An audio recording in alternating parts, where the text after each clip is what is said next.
The Truth About Death and the Grave, Introduction, The Hell Confusion.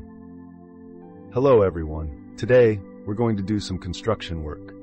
We are going to build a house of truth to clear up one of the biggest misunderstandings in history. Most of us have been told a story that the moment a person dies, they either go straight to the clouds or straight into a basement of fire. But if we look at the blueprints, the actual scriptures, we find a very different story. We find that the word hell has been used as a catch-all bucket for three very different things. To understand the truth, we have to distinguish between the grave and the final judgment. Section 1, the keys and the waiting room. Let's start with our cornerstone, Revelation 1:18. Jesus says, "I am he that liveth and was dead, and behold, I am alive forevermore, and have the keys of hell and of death." Think about that. If you have keys, it means something is locked. If hell was the final destination where people are already being punished, why would Jesus need to hold the keys to let them out later?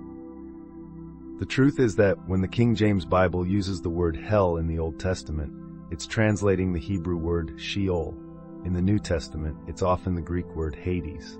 Both of these words simply mean the grave or the pit.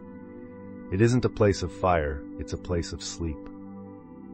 Section 2, the sleep of the dust. Our foundation for this house is Daniel 12 verse 2. It says, "And many of them that sleep in the dust of the earth shall awake." Notice the word sleep.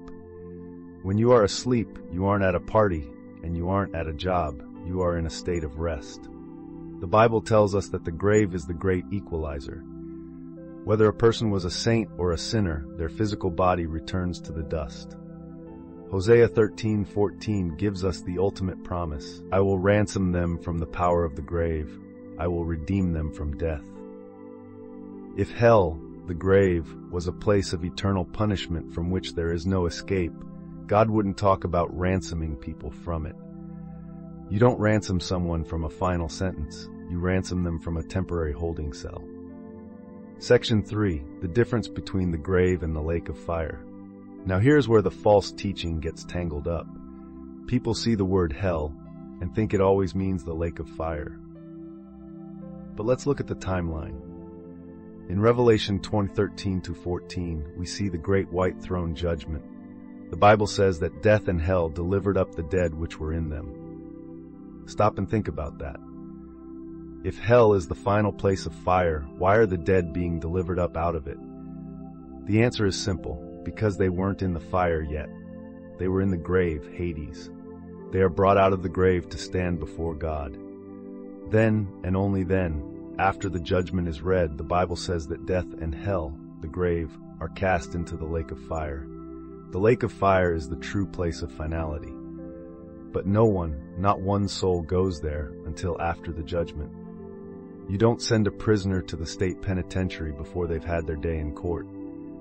Our God is a God of justice. The trial happens after the resurrection, not the moment you close your eyes in death. Section 4. Why does this matter?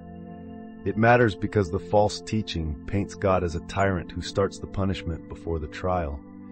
But the house of truth shows us a God of order. The grave is the waiting room of the earth. It is where the dust returns to dust and the spirit returns to God. It is a place of silence. As Ecclesiastes 9:5 says, "The dead know not anything." They aren't being tortured, and they aren't looking down on us. They are resting, waiting for the voice of the Son of God to wake them up. Conclusion. The victory. We conclude our build with 1 Corinthians 15:55. "O death, where is thy sting? O grave, where is thy victory?" The victory is that the grave is temporary. The hell that many people fear is actually just a resting place for the body until the great day of the Lord. The religious traditions that try to scare people with immediate fire are ignoring the blueprints of the resurrection. So rest easy in the truth. The keys are in the right hands. The grave is just a pause, and the judgment is a future event handled by a righteous judge. The house is built. The truth is nailed down.